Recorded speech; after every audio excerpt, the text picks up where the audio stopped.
It's time now for Korea Book Club, our weekly dive into the world of Korean literature and books, exploring works in Korean and in English translations. Joining us this week, we have with us cultural essayist Colin Marshall, host of the podcast Kolin의 한국, and author of the essay collection 한국 요약 금지. He joins us now in the studio. Colin, hello. It's great to see you again. Great to see you, Jung-ho.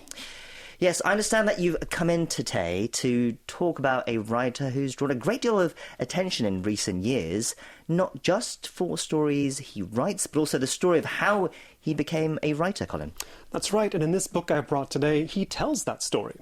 His name is Kim Dongsik, and this non-fiction book, 무채색 삶이라고 생각했지만, comes after a streak of at least 14 short story collections, all of which he's published over the past 7 years. Okay, so 무채색 삶이라고 생각했지만, it is a very evocative title. Yes. What would that be in English? Oh, I thought it was a colorless life. Yeah, I but, thought my life had no... I thought my life was empty, but... Sure. You have to take a little license with this. Maybe I thought my life was monochrome. I like that. I thought my life was monochrome, but, he leaves that off. Something changed. We know that. Well, already that title, I think, hooks us in. But you said 14 story collections in 7 years. That comes out to 2 collections a year. That's a startling figure, even in Korea, where many fiction writers do tend to be prolific. But as you said, this is a non-fiction book about his life, essentially a memoir. So perhaps some readers are going to open this book in hopes of learning the secret of his productivity. Yes, whether we can call it a secret, I'm not sure, since he's publicly spoken about it so often. But one of the experiences behind what looks like a superhuman volume of literary output is one that most readers won't want to try for themselves. It's that before becoming a professional writer, Kim Dongsik worked in a factory for more than a decade. Now, a novelist having a day job is certainly nothing new, but it's not like he was sitting in an office cubicle comfortably. As he tells it in 무채색 삶이라고 생각했지만, he spent every day from 9 to 6 pouring molten metal into molds to make buttons and zippers, that kind of thing, staring at a blank wall the whole time. And we've all had to make money in unstimulating ways at one time or another, but I suspect most of us would find it difficult to imagine spending the entirety of our 20s that way, as Kim Dongsik did, much less while considering the job a godsend after years of struggle that resulted from dropping out of middle school, as he also did. Wow, it's dropping out of middle school. Middle school. First year of middle school. Wow, I mean... modern Korean society is widely known and arguably notorious for how much emphasis it places on high levels of educational attainment. Students here grow up believing that your economic prospects are tied to which university you go to, let alone if you never made it to high school at all. So to drop out at such a young age is an especially surprising choice for someone who dreamt of becoming a novelist then. And that's actually another unexpected element of Kim Dongsik's formation. He never dreamt of becoming a novelist. He grew up in the 90s in poverty, under a single mother down in Busan. And as he entered adolescence, his attention was drawn away from school and toward video arcades. That was the style of the time. I'm the same age as him. I remember 2 in the US. So that turned out to be a source of not just cheap entertainment, but recognition for his skills. He put in the hours to become a local fighting game champion, to the point that he could draw appreciative crowds whenever he played to cheer him on. And this, in his telling, is what led him to believe that he could do anything, with or without an education.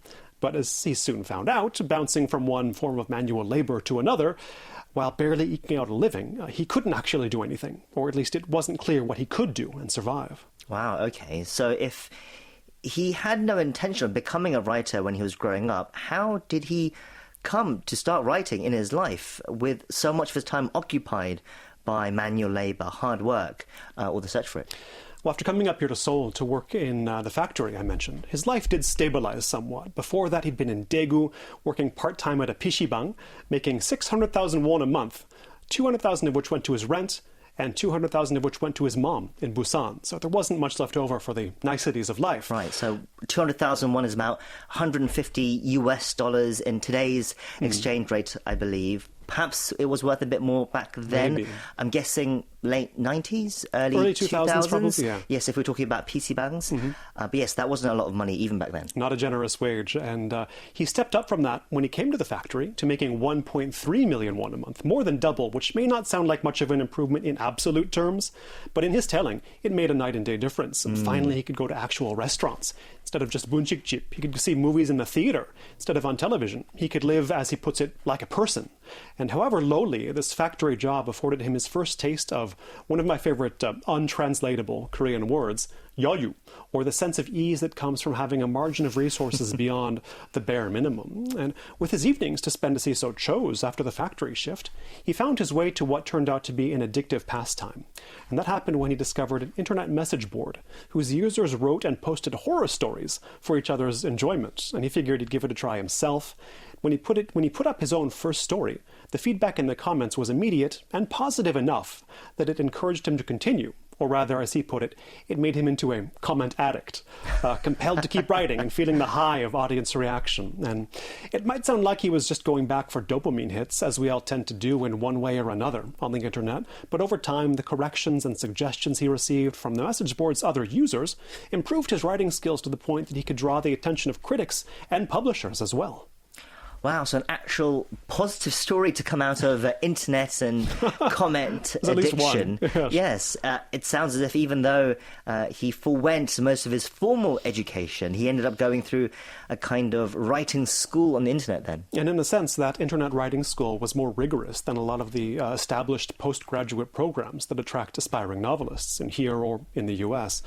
We should emphasize that Kim Dongsik, by his own admission, never read books. So he wasn't even starting from square one as a writer. It's square zero, negative something. You know? All he had to go on was the reaction of his readers on the message board. And they weren't shy about telling him what they liked and disliked. But he knew they wanted to be scared. It was a horror message board. And he realized that if he could scare himself with a story, it would probably scare them as well. You could say that through trial and error, and a great deal of it, considering that he ultimately wrote more than 1,000 stories on that board, he arrived at the all-too-often neglected dictum of write what you want to read.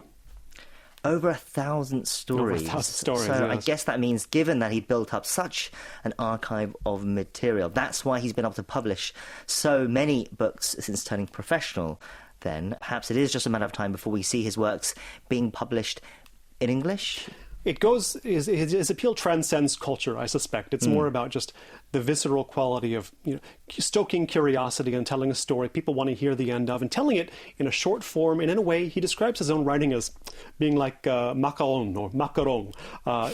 There's short and sweet, I guess you could say. And intense, I guess. Intense flavor, easily consumed. And he says, his greatest dream, he says it in this book, is to become a shim puri kind of writer, to let people relieve their boredom. If he can be that, he says, that would be the greatest honor he could receive as a writer. Not to be literary, but to be able, for people to always be looking forward to relieving their boredom with his stories. And I think he's achieved that. Perhaps it would be a bit of a stretch to see this exact book in English anytime soon, right, because it is a memoir and perhaps more for his fans as such. But maybe his other works or story collections, that could be something a talented translator could bring to an international audience. Perhaps yourself, Colin?